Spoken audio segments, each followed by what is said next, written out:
Hello, I'm Edward Asner. In the fall of 2001, the International Association of Machinists sought to capture the epic response of America's workers to the attacks of September 11th. The voices you'll hear, the faces you'll see, are not alone. Thousands of men and women worked right alongside them at Ground Zero and the Pentagon in the rescue, recovery, and rebuilding efforts. None of those interviewed thought of themselves as heroes, yet theirs is a special kind of courage. Every day they go to work. Every day they use their skills. Every day they do what they do and prove what America is all about. September 11th reminds us that everyday heroes are as near as a next-door neighbor.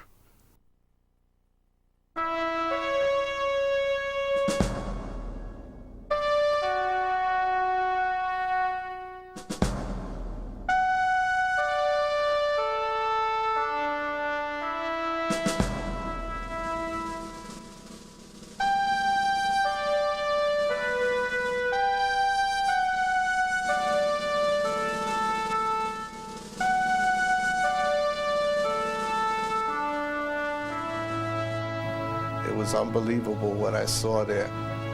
As far as I could see behind me was done construction workers, welders, caterers, electricians. As far back as 34th Street, you had lines of people waiting to help. I'll tell you, I had never been so proud of the people I work with. We had 2,300 of our people working there, mainly hard hats. All the construction trade people were there. Hundreds and hundreds of people. They were fighting their way to get in. They would have done anything to get in there to help those people, and I was never more proud to be a member of this organization. Never more proud. You know, we feel that the firemen and police, it's their job probably to be there, but it's not a carpenter's job or a laborer's job to run down to a building that was blown up or on fire. But they didn't think about that. They just thought about their fellow workers and their fellow New Yorkers, and they went down to do everything they can do to help. We came to record the stories of the working men and women who shared a sense of commitment, responsibility, and duty to their communities, fellow workers, and country. Many shared their experiences for the first time. Some, for the first time, revisited the site where they spent countless sleepless hours. Their grief expresses the anguish, sorrow, and resolve of a whole nation.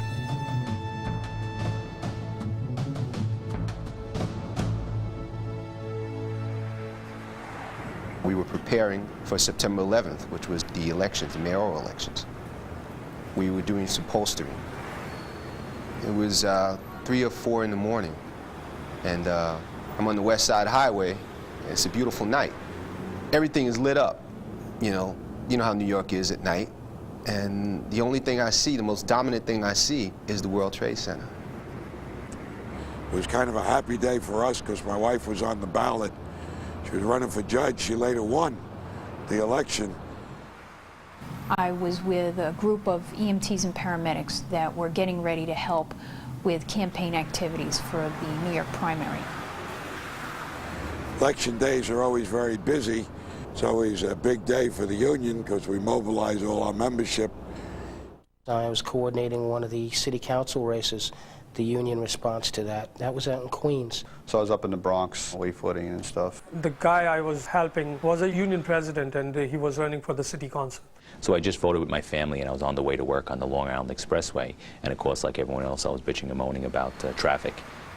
I had just gone in to vote, and I lived down by the World Trade Center, and I came out, and there were people there handing out palm cards for various candidates who I supported, so I told them I'd help them for a few hours. I put up some posters, right there at Trinity Church, right where everything happened. And I'm looking up, and wow, this is a huge place, and I'm thinking how awesome it is, and how it's been here forever. And as I sat in that traffic, I stared off out to the left, which was where the World Trade Center was, at the skyline, and saw a plane out of place. The next thing I know, I saw a plane flying over my head, and the plane was flying very low, and I was talking to this woman. I says, "This guy must be crazy." I says, "He's going to hit the building." I heard the explosion, and immediately I thought it was a bomb. Tower 1 was on fire. You could see debris flying off the building. Tower 1 was engulfed in flames, heavy smoke coming out of the tower. It was like surreal to see a plane flying into a building. It was like he didn't veer off, he didn't do anything, he just went straight into the building. There seemed to be a controlled chaos as the police officers and firefighters and the Port Authority police officers, they were working, getting people out of the building. Hundreds of people running out, clearing the area, telling people to get out. The firemen are running into the building, bringing people out. Police officers, the EMS workers were there. We were all at the base of these towers, across the street from these towers. We had to be very careful because there was a lot of debris coming down, but there was also a lot of bodies coming down. There was people jumping, people falling. Our thought was at the time is we have to get into that building and stop these people from jumping. We'll get to them. We'll get them out. One at a time, but we'll get them out. We've gone through this before. One of the EMS chiefs grabs my partner and says, 18 Charlie, that's the unit we were. Come on, we're going in. As we were going up the stairwells, the people were coming down, and they weren't in a state of panic. They were pretty orderly coming down the stairs. Some of them had water bottles, and they were offering us the water as they were going down, you know. And we're entering Tower 1, and the last thing my partner told me was, we shouldn't be here. A sound you never thought you'd take note of. The sound of another plane came, and then, as we know, that plane hit the South Tower.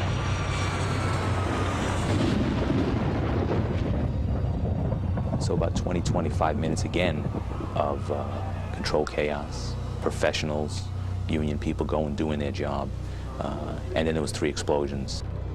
And at that moment, you just heard this loud, rumbling noise, and we look up and you can just see this cloud coming down. And the South Tower leaned forward and then came down like an accordion. You look up and you see the tower tilt and the glass break off, and then the wave just start coming down. That's when you get really scared. When the tower came down, it sounded like a freight train. It sounded like a freight train. The ceilings came down. The whole building was shaking violently. Walls were cracking, the lights went out. We were able to get into a corner of the building across the street, which was 3 of the walls. We were in that corner was glass. And while the debris was hitting us, you thought at the time, well, I might buy it today, but if it doesn't get worse than this, we'll be all right. But then the cloud came, the black cloud. It seemed like it rose from your feet and just enveloped you. And that's when you realized that you stopped breathing. Your family, your children run through your head, all the things you wonder what happens. Well, that started happening. And I'll be the first one to say I've never been so scared in my life. I hid under a table, and for about 5-10 minutes, just literally cried and prayed, you know, while all of this was coming down.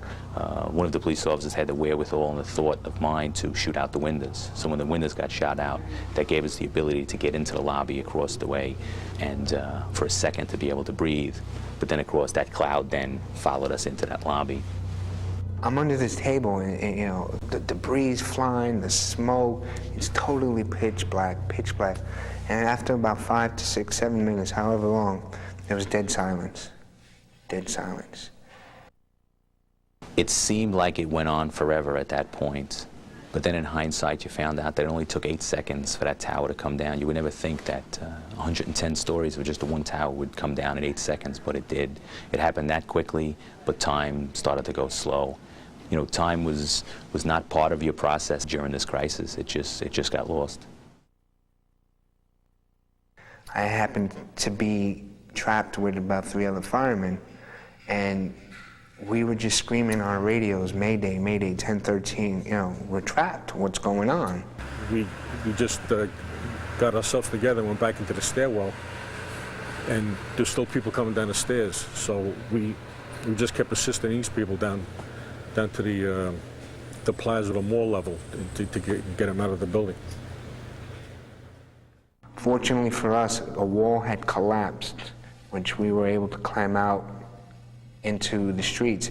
And I didn't even know I was in the streets until I walked into a light pole. That's how black and dark it was. You could hardly see. You really could hardly see. There was water from, I guess, the sprinklers was pouring down the stairs. But for the most part, the people, you know, they were determined that they were going to come out. And for the most part, they did. And we walked about 1.5 blocks towards the waterway. And at that time, all these little boats were coming over from Jersey, and we were just putting people, patients, you know, Billy and I helped a fireman who had lost all his fingers and put him on this boat, and Billy got on the boat because he was disorientated. I put a captain of mine on the boat, and at that moment, you hear that same sound again, that rumbling, freight train, eerie, and behind us, the tower that we were in starts coming down.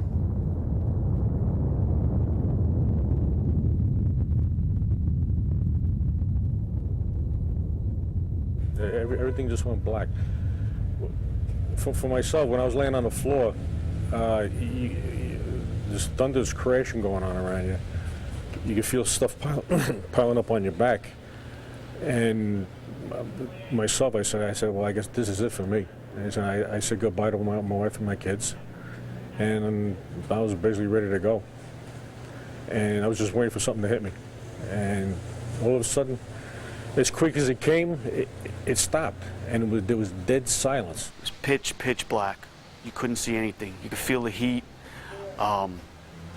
We didn't have time for put our masks on and everything, so we take a real good mouthful of everything that came down.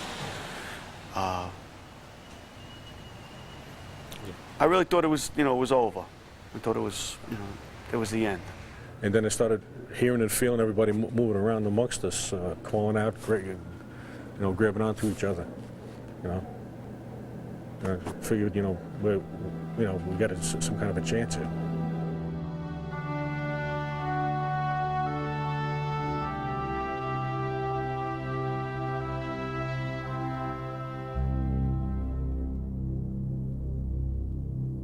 I feel like if I was in there, I want someone to try to save me, so that's what I was thinking when I went in, you know. I mean, you take an oath, you know, to try to save lives the best you can. I really didn't think about me, I was just trying to get the people out. And I think most people that went in weren't thinking about themselves. It wasn't a job at that point. It was a duty, an obligation. I don't know, a calling. It was something that you have to. Well, the Pentagon is like 5 giant high-rises laying on its side, 6.6 million square feet of office space. So, you know, you get a fire in a structure that big, you've got a huge fire. But along with that, it was also an airplane crash and a building collapse, as well as a crime scene and a terrorist act. So you can plan on worst-case scenario, maybe 2 of those things happening at once. But to have, you know, 5 of those things happen at one time was an extreme event to handle. There wasn't any time to think. You just had to react. We were one of the first medics on the scene, and we were expecting mass casualties, hundreds of people, so we immediately got the oxygen bottles out. It was time to go to work. I'm 6'5", and I felt the need to duck. I thought sure it was coming right over my head. I saw a shadow, then I heard a noise. That's when I ducked and saw the plane go into the Pentagon.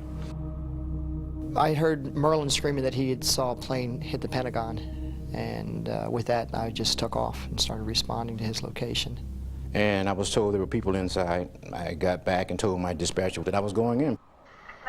I was listening for Merlin because I heard him screaming on the radio that he was going in, that there were people in there.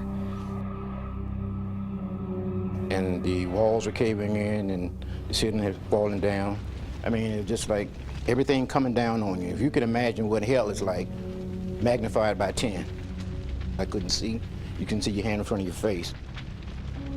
And I just started screaming for Merlin. I could hear him screaming back, and then we just encountered each other in a hallway, which was what was left of a hallway, I should say. We started searching for other survivors in the hallways, and one of the hallways was just thick with smoke. The door at the end was glowing red, so we knew there was fire down there. And my mind was more focused on looking for people. And we made it to the top floor. We saw fire personnel. They told us to evacuate. And as we came down, I knew I was in trouble because I couldn't breathe that well. And then once we got outside, I collapsed. I had thermal burns internally, and they rushed me down to the hospital, and they induced me to a coma. I woke up, it was Saturday, and I don't recall anything in between.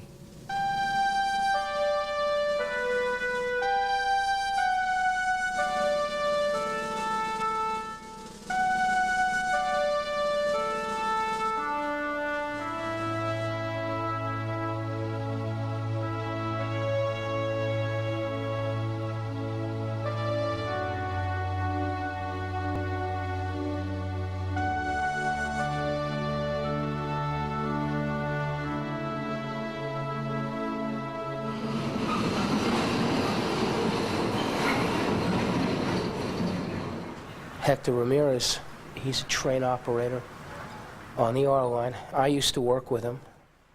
They instructed myself and all other trains to continue in service, but shut off the air comfort and bypass Cortlandt Street World Trade Center. It's standard when there's light smoke just to bypass the station. He and his conductor, they pulled the train into the Cortlandt Street with the intention of following orders and bypassing, and there were dozens and dozens of people on the platform, screaming and crying and asking for help. Now, as I'm entering the station, this is Cortlandt Street World Trade Center, I started hitting the horn with a few short blasts just to let people know, stand back from the edge. That's what we do as we enter the station, we're planning to bypass. I saw smoke as I approached the station. A lot of people were covering their faces with handkerchiefs, pieces of material, and just waving at me. He called command center and said, I'm stopping this train and I'm getting these people on the train. I cannot leave them here. There was this one person, it's like I locked on their eyes for maybe just a second, but their eyes, it really told me everything I needed. These people were truly scared. Usually people are annoyed when we bypass a station, but these people were scared.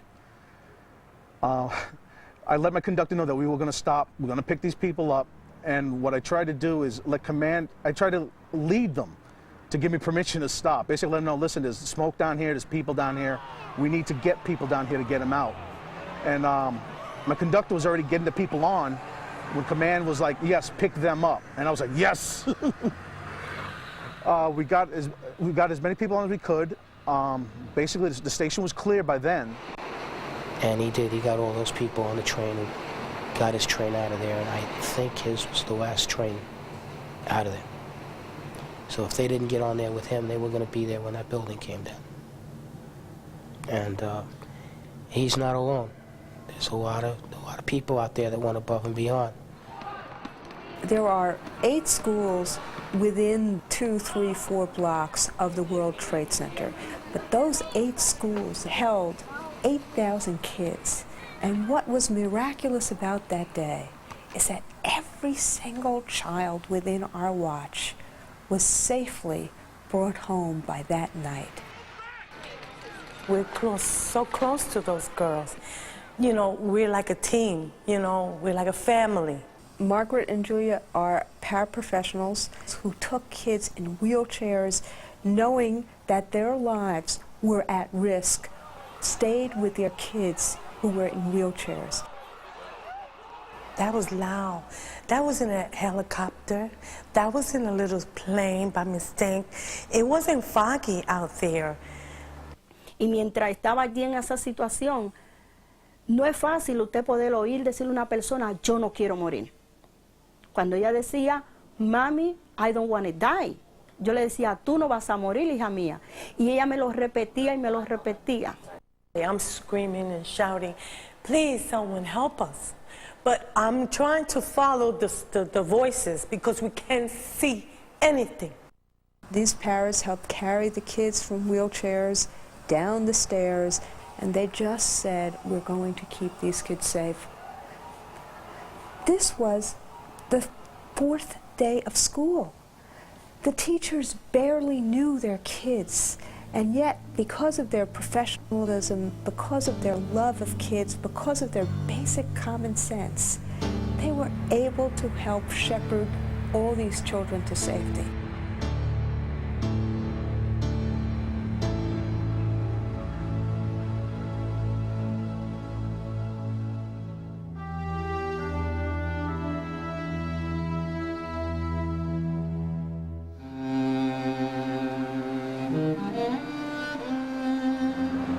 After the buildings went down, every construction job in the city stopped.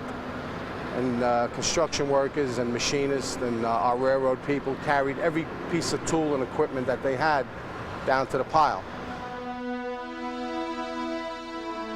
The guys started to clear off the jobs in the city, and then before you know it, we were inundated with volunteers, all the other trades, looking for a way to get down to help. We actually had caravans going down, 5, 6 trucks with a police bus in the front, police bus in the back, and guys would go down and they just did what they had to do for as long as they could.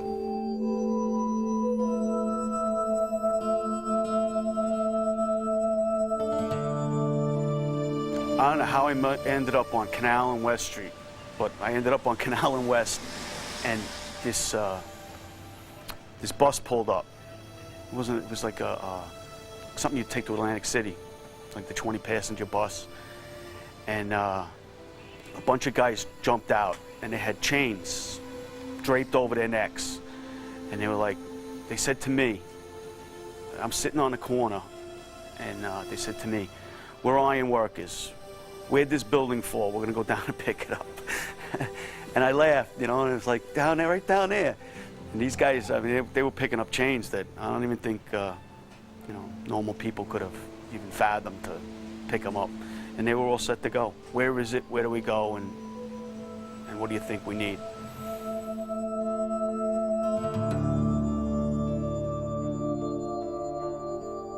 Looking out the doors from where I was, out the bay doors, you would see World Trade Center 4 and 2 would be on the side. But there was nothing there except a pile of debris. And I still to today cannot believe that that place is down. And I remember all the firemen and the police and the noise and everything, and it was like hollow, like it was no sound. Because I just looked at this and I says, I can't believe this. I just can't believe this. There was a lot of people digging. I mean, you just ran right into the pile and did whatever was you had to do. You're filling buckets with debris. Wrapped around the steel beams and the girders and the huge pieces of concrete was every imaginable piece of debris. Trees, parts of cars, ducting, wires. All of that had to be cleared away by hand before they could actually move any of the heavy stuff. They would be bringing down rubble, and when you're bringing down rubble, you're just passing it along, you know what I mean? But then all of a sudden they'd say, you know, personal effects, and like I said, it would be like somebody's personal planner or a wallet or something like that. It would kind of hit you, you know? You realize that you're actually working like in a big tomb. And there was so much stuff we couldn't even climb over it. It was almost impossible to even walk over there. It was just overwhelming. It's just backbreaking. I mean, you'd get to something that'd take 8 people to pull something up, and then you hand it hand over hand over this mountain of stuff. I mean, it was like very dangerous. People were falling and hurting themselves. I went in, I was cutting steel. Beams were sticking out of the pile because it was a 4-story high pile of twisted steel and God knows what else.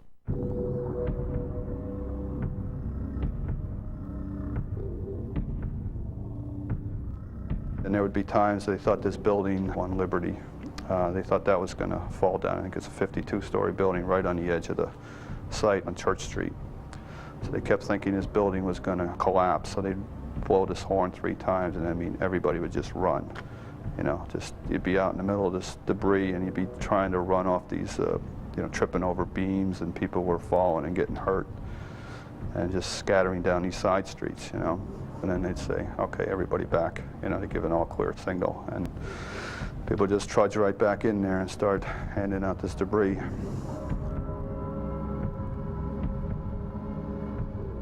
It was terrible in one sense, and then it was great to see the other trades, the firemen, the police, and just really being Americans down there and doing the right thing to actually, with the right frame of mind, to see if we could find somebody. That was pretty much who we were down there. As bad as it was, we did the best we could under the circumstances. There was no organization the first 2 days especially. The people that were directing things were the iron workers, some of the subway workers, you know, construction crews. They got in and started things, and there was, you know, certain police and firemen, but most of the police and fire commands were just wiped out. You know, they were inside the World Trade Center when everything collapsed. You know, it just was very hard to coordinate things. It was just a lot of stuff. Everyone was there and did what they had to do. I mean, there was a point where I was down with maybe tons of steel hanging over my own head, and my partner Danny Burns had to lay on my legs, and I was down inside a hole, burning steel out of a hole so that a fireman could go into a hole to investigate and see if there was anyone alive. You'd uncover something, there'd be a hole, and everybody get their flashlights and reaching in and seeing if you see a hand or anything so that you could find somebody, or listening to see if anybody's making any noise or anything. Had hundreds of workers, everything just shut down and quiet, and listen. Everybody just listened. If they heard anything tapping or anything, and nothing. You couldn't tell what was going on in the zone. It was such a massive site of destruction. You couldn't even tell what was going on the other side of the rubble pile because you couldn't get there without walking blocks around.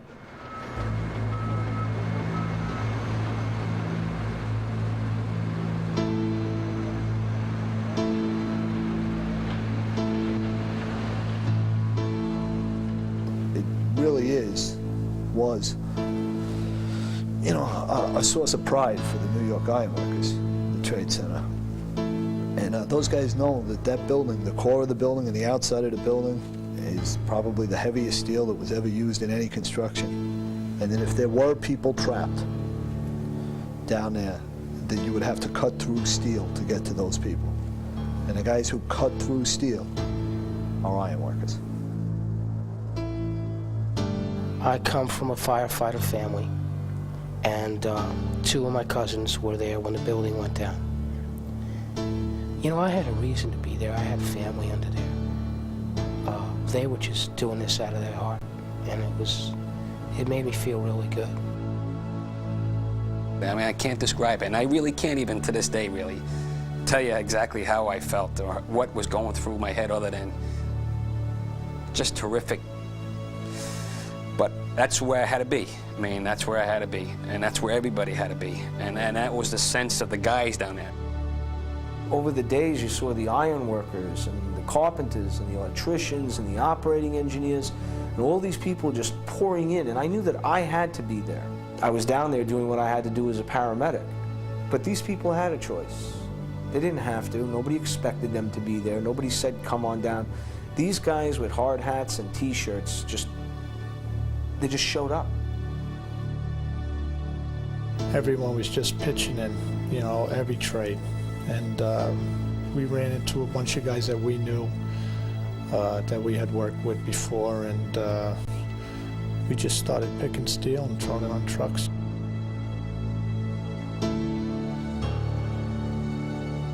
We hear so much about the men at the site, and the one person that struck me most was this female welder. She just never stopped. I mean, it was really exhausting. We'd stop and sit on the plow or the bulldozers, and this woman was amazing. She just didn't stop. She was cutting pieces of steel all night long and just kept going. I wish I could find out who she was. She had a Transit Authority vest on, and I tried to find her. I went to the track quarters after that, to the different track quarters. I was never able to find her.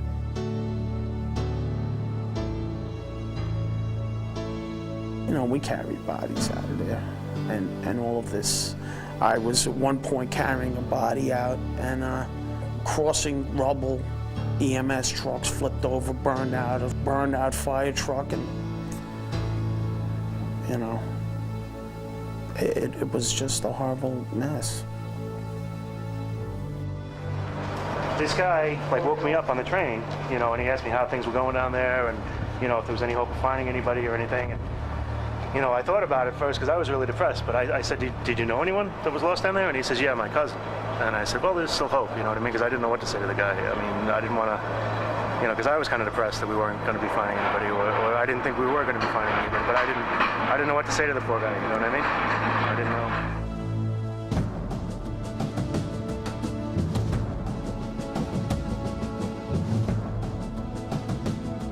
We actually found a fireman that was trapped underneath a set of stairs.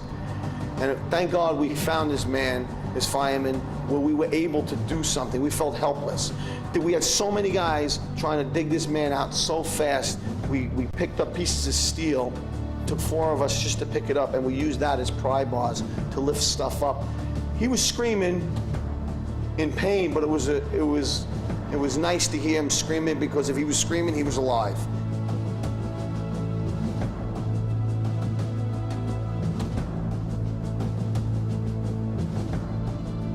One thing I can say that, you know, from being there every day now that I will never forget, and that is last week I was sitting in my truck waiting for my truck to be loaded, and there was a fireman and he was digging in the rubble, and you know, I was sitting in my truck watching him, and I began to cry because, you know, the look on his face, it was despair, just anguish, and, you know, I could imagine how he feels, and it's just, you know, it's terrible. And just to see them every day, it's like they're so tired, but, you know, they won't give up.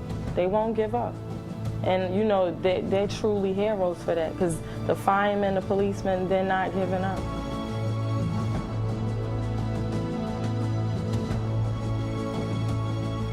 I remember that you heard they found somebody, and Bobby Beamish was one of the guys that found someone alive.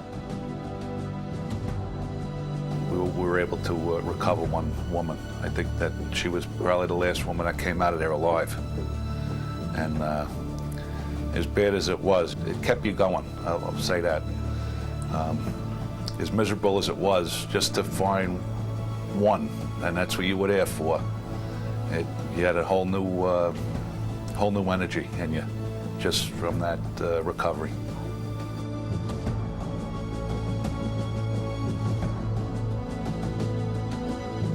And at that point, you probably got to see the furthest you'll ever see in the spectrum between good and evil, because you had the ugliest, most brutal thing that maybe has ever happened right there, and maybe the most beautiful thing you're ever gonna see with those guys up there. I mean, guys cut, bleeding, bruised, tired, exhausted, just digging in more. You know, hey buddy, you need a break. I'm not leaving. I gotta do more. I'm not leaving.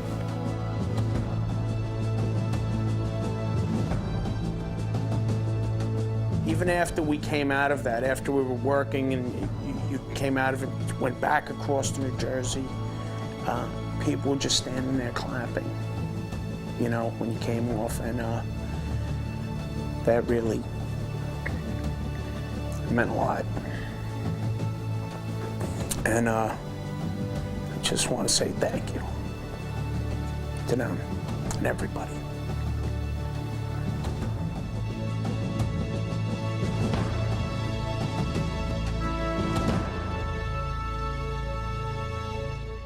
There were so many people that wanted to do something, you know, on the outside of the pile, and just help the city try to get moving. And Nino, who had a little luncheonette down on Canal Street, decided he was going to open to start feeding some of the police and firemen. So the people are committed. We have 1,000 volunteers here a week. You know, we're doing whatever it takes. We're slicing and dicing inside of tractor trailers. We're cooking on the street. We got briskets here. We got ribs up there. People didn't want to leave the pile. You know, if you talk to some of those construction workers and police and firemen, they didn't want to leave. They were staying there. Whether they starved themselves or not, they were not going to leave. We feel good about it. The first 2 weeks that we were here, it was like the only thing that really made us feel good because, you know, to help and be a part of it, you just get through all that misery, you know, much easier. When people found out that he was open and he was doing this, we started to get food donations and beverage donations. So as the food was pouring in, Nino was saying, well, now where do I put it all?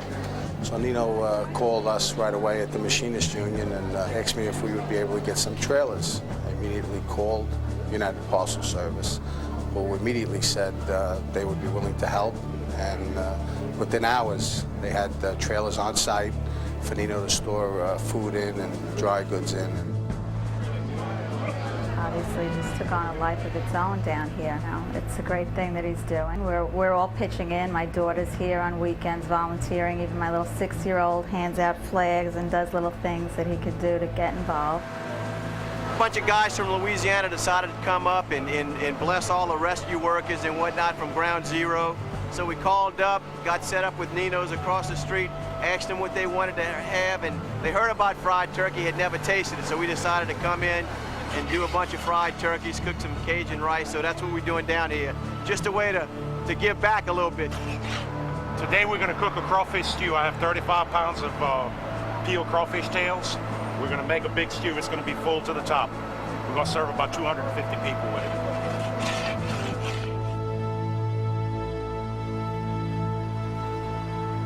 Like any other American, I felt the sorrow and the pain for the attack in New York City. It's my city.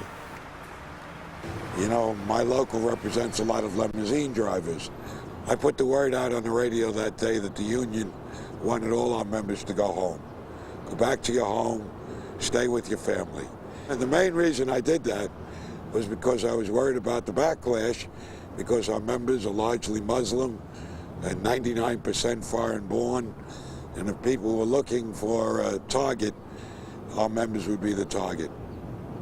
Even if you look like a Muslim, it was a problem because one of my neighbors, he is a Sikh. And the Sikh, they have the beard and they have the turban and everything. And he was shot that very afternoon, about 2 blocks from where I live. And he died right there. You have to understand that our membership think of themselves as Americans, as New Yorkers, totally committed to life in America. And when somebody asked me, where are you from? I said, I'm a New Yorker with a foreign accent. They were volunteering in various ways to be helpful. A lot of them, because they had vehicles, were able to drive people, to help people that needed transportation. This is the Red Cross. Yes. Some of them were recruited to be translators. They all very much wanted to make their contribution, and a great many of them did.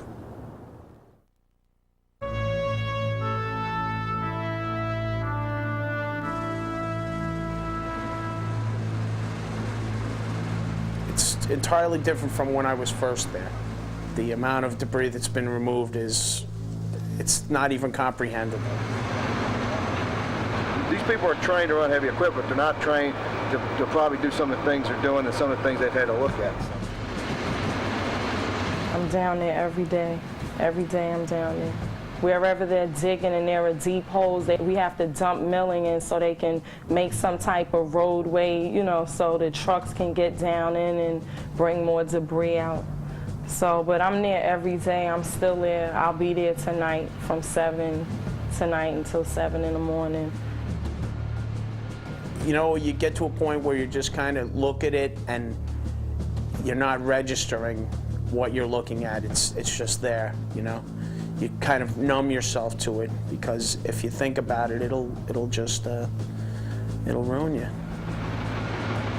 2 110-story buildings, just the mechanics and the utility stuff to keep a building like that going, the HVAC systems with the Freon, you got fluorescent lights which could have PCBs in them, generators with fuel, which cause potential for benzene, lead, Of course, asbestos we've all heard about. There's just a bevy of hazards and chemicals that could be in those buildings and are in those buildings. And the way they were polarized, there was no, rhyme or reason on how these things are released.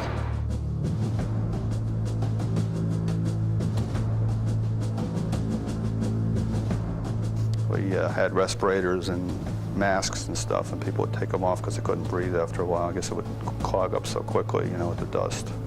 My throat was killing me because we had inhaled a lot of this dusty. We ate a lot of it. We ate about it. If I had to describe it, it would be like pouring like a hot talcum powder down your throat, and you just couldn't breathe. So we all developed the World Trade Center cough. Eventually just everybody that was working on this pile eventually got a cough and sinus problems,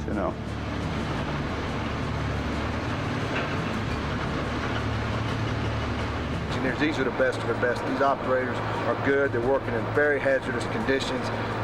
The heat down there from the steel is incredible. It's still hot because of the impaction. It's very unsure footing, unstable footing. It's amazing we haven't had anybody really hurt bad or a fatality on this job yet, but we attribute that to the skill of the tradespeople down here.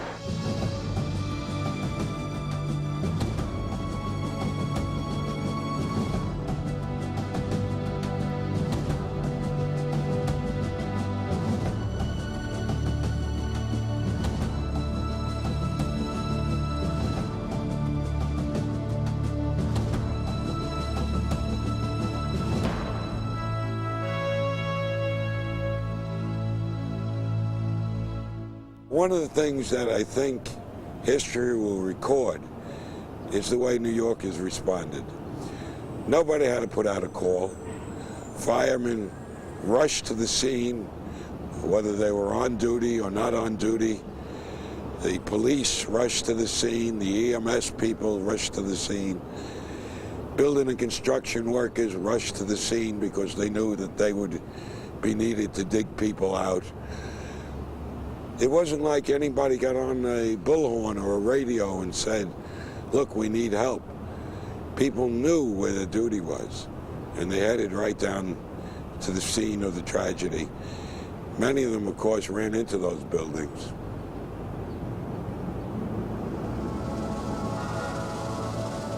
I had 27 neighbors who were cops and firemen that we lost. And there were funerals every day. And till today, I can't talk about it. It's just, I went to as many memorials as I could. Everyone got tougher, and I just couldn't go to any.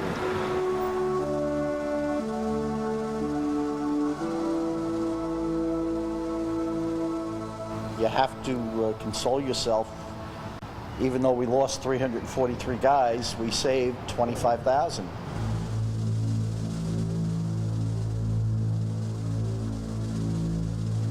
They really protected us. They really, they were heroes. They went in under the worst pressure you could think of, and said they were going to help, and they didn't run away from it. They ran into it, and we'll never forget that in the city.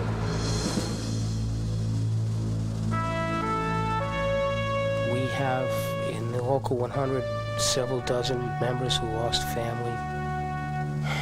If there's any good that came out of this, it's that it brought a lot of people together.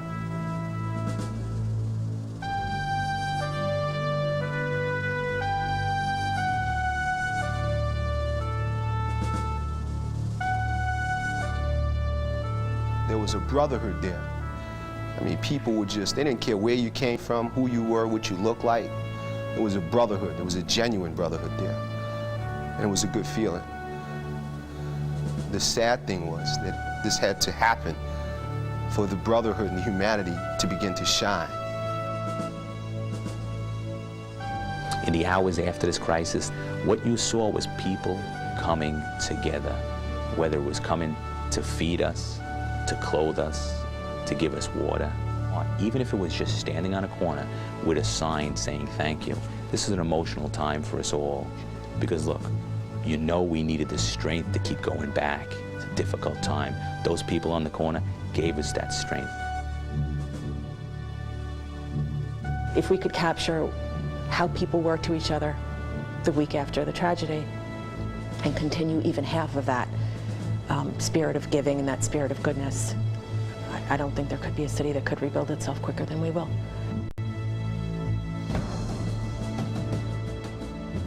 We built this city, and we're going to continue to build this city, and we're going to continue doing our part. And once the area has been cleaned, it will be a rebuilding process. Well, who will be doing that rebuilding? It will still be those very same workers.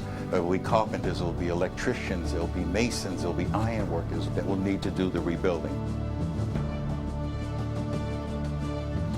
The one great thing is that we showed the world that New York is a lot tougher than they thought we were. It showed that New Yorkers have a great heart and an even greater humanity about them. I mean, this is real history. I think people will get a little solace out of the fact that America really came together after it and showed how big our heart really was. I was never more proud of being a labor leader in this city than I was that week and still today. There was nothing that we felt we couldn't do, and still till today there's nothing we feel we couldn't do. You know, United We Stand means more today than it did any other day. It was unbelievable what I saw there, how people in New York City came together. I've been doing this type of work for a while, and people say that New York is a rough town, that nobody cares. And I started to believe that at one time. But after September 11th, the unity that I seen by all the public sector and private sector employees was unbelievable.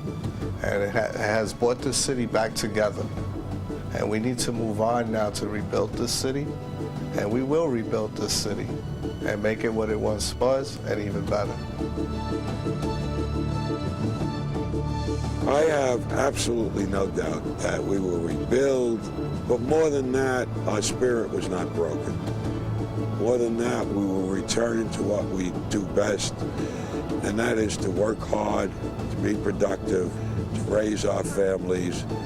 New York will be what New York has always been. It'll be a beacon of hope to how this world can work together, produce together, build a decent life together.